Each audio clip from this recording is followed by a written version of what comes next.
Ashley and Susan, you'll be really pleased to know that we've got time for you, so that's a good start.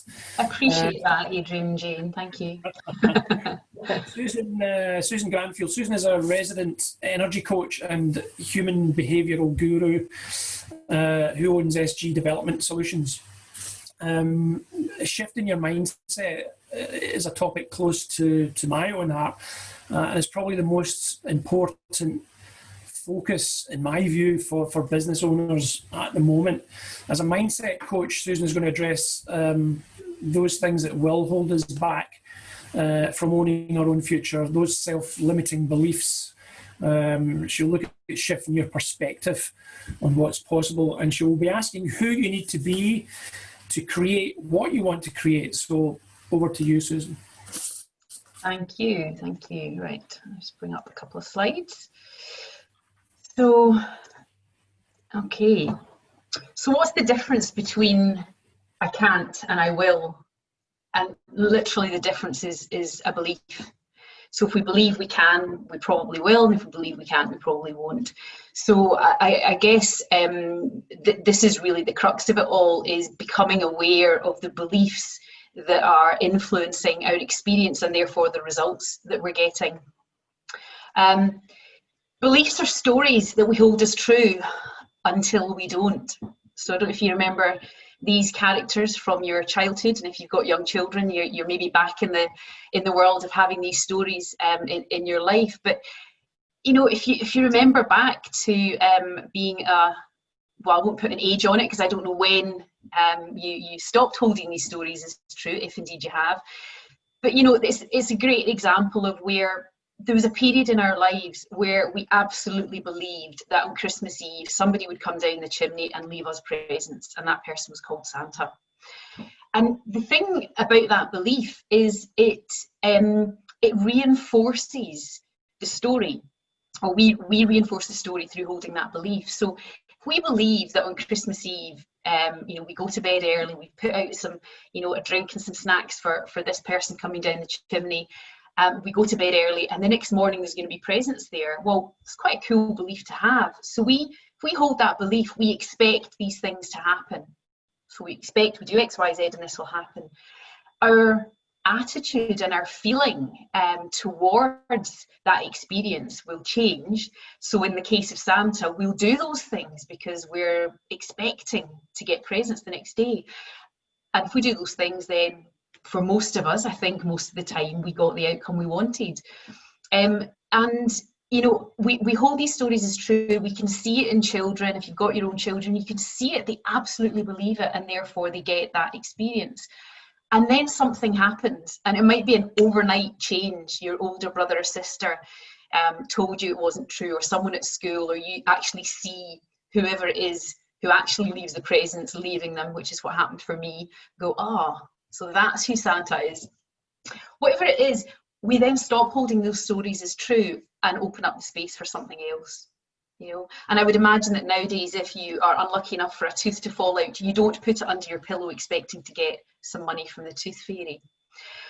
So, you know, this is just a point. This is probably not new to you, but I think it's worth remembering and looking at the beliefs we have about ourselves, about the world, about other people, and seeing them just as stories. And if they're stories, they can be rewritten. That's the thing. They're not set in stone. So what are the stories that you hold as true? There are many, and in my experience of working with clients who are business owners, working with clients in corporate organizations, working with, you know, individual personal coaching clients, there's lots of beliefs and lots of what we might call limiting beliefs that people hold. One is, I don't have enough time. Yep, I would do all that stuff, but I don't have enough time. Or picking up on what Adrian was saying, when I have more time, I'll do X, Y, Z. Well, that's the not having enough time belief is the limiter. Not having enough money, not having enough energy, but also things like, that's not the kind of person I am. You know, I'm a perfectionist, so I do things this way. I'm not creative, so I couldn't do that. I'm not good enough. Other people are doing it better than me. That's already been done before. There's lots and lots of these stories that we hold as true, and the fact that, using the Santa example, the fact that we hold it as a belief means at some level it's affecting our behaviour, because it's affecting our expectations of what's possible, it's affecting our attitude about even trying, and therefore the results that we get. And I think any time you hear yourself saying, I can't because, or that won't work because, or it's not possible, is to just ask a follow-up question, which is that true? Is it really true that you don't have the time or the money or the energy or the creativity or the whatever? And there'll be lots of other stories that try and reinforce it, but actually it's probably not true unless you want it to be true. So we're all a concoction of stories, and the stories come from lots of different places. They come from people that we spent our childhood with. They come from experiences we've had. They've come from, if you've ever done personality profiling, some of the stories come from that. We put ourselves in a box. To be honest, I personally don't think that it's necessarily that helpful or it's necessary to look at where the stories came from. You might want to do that, but actually that can get us caught up in lots of other stories as well. But just to recognise that we have these stories, I think is a really good starting point. And then to say, right, what do I choose to do with those stories? What do I choose to do about those beliefs? Do I want to keep holding them, or do I want to let them go? And there are some stories, some beliefs, which are really helpful, and they actually have got you to where you are and may continue to get you where you want to get to, but we're really talking about the self-limiting beliefs here. Before I go on to look at how do we let go of them, I think it's important just to say, to not demonize our beliefs, because they have a purpose. Our stories that we carry with us have a purpose. The trick really is to recognize when they serve the purpose and when they're no longer useful for us. But up to a point, they serve the purpose of helping us to feel safe. So the stories and the beliefs we have about ourselves give us a sense of kind of the boundaries and the parameters that we can work within. So in a big, expansive, infinite world, it helps us to feel, okay, right, this is where I'm operating in. And that can be quite helpful, because it can feel quite overwhelming if we expand too far too quickly. They also give us a sense of identity. And certainly as we're growing up, and I don't just mean as children, as we're growing up as adults as well, there is something helpful about having that sense of who am I, and who am I in relation to other people. So that sense of identity of in relation to other people that I interact with is helpful up to a point, and the point is where that becomes really solid and we can't see that we're anything else. That's where we might want to revisit our stories. But at some point it's really helpful to have a sense of who am I. I'm a mindset coach, or I'm an accountant, or I'm a whatever it might be. And I think all of that stuff helps us to navigate the world. It certainly, when we're in situations where there's a lot of uncertainty and ambiguity and a lot of turmoil and disruption, having that sort of solid sense of what do I believe about myself and other people can be quite reassuring. So it helps us to know what to say yes to, what to say no to, where to maybe take risks, where not to.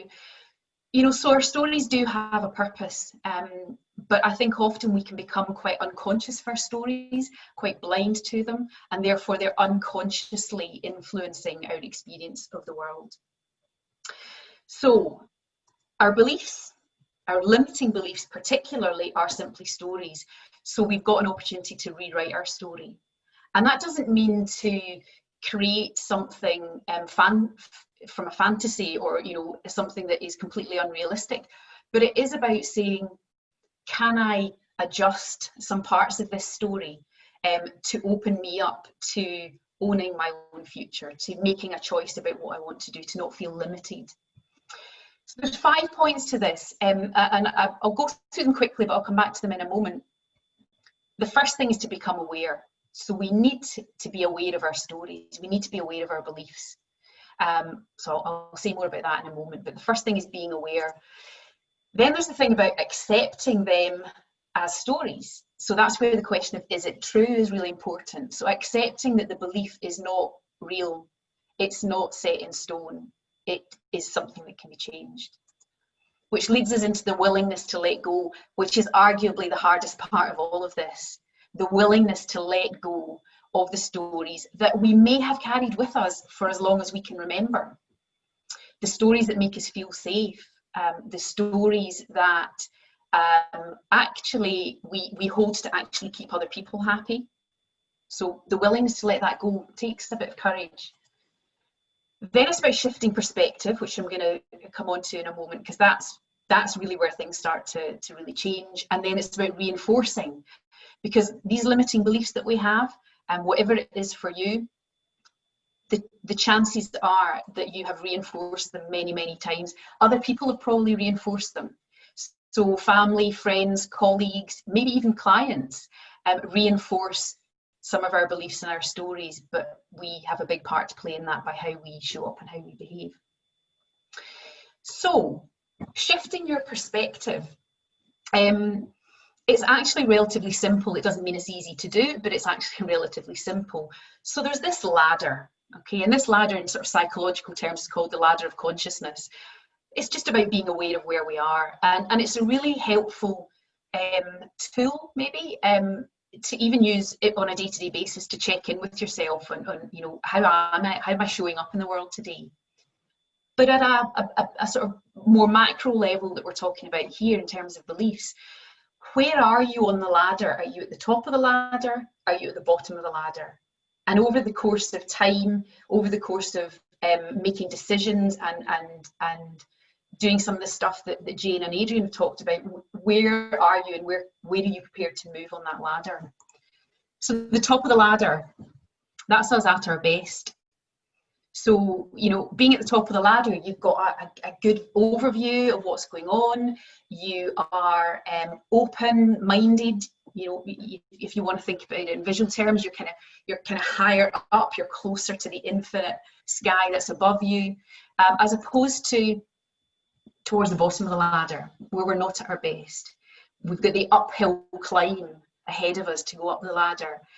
We can feel quite stuck when we're at the bottom of the ladder. Being at the top of the ladder is really about being solutions focused, whereas the bottom of the ladder is problem focused. So, you know, on a kind of day-to-day basis, you can notice where your thinking is at. If you find yourself always focusing on the things that are going wrong, or the problems to be solved, or the limitations, or the things that are getting in the way, you're probably at the bottom of the ladder.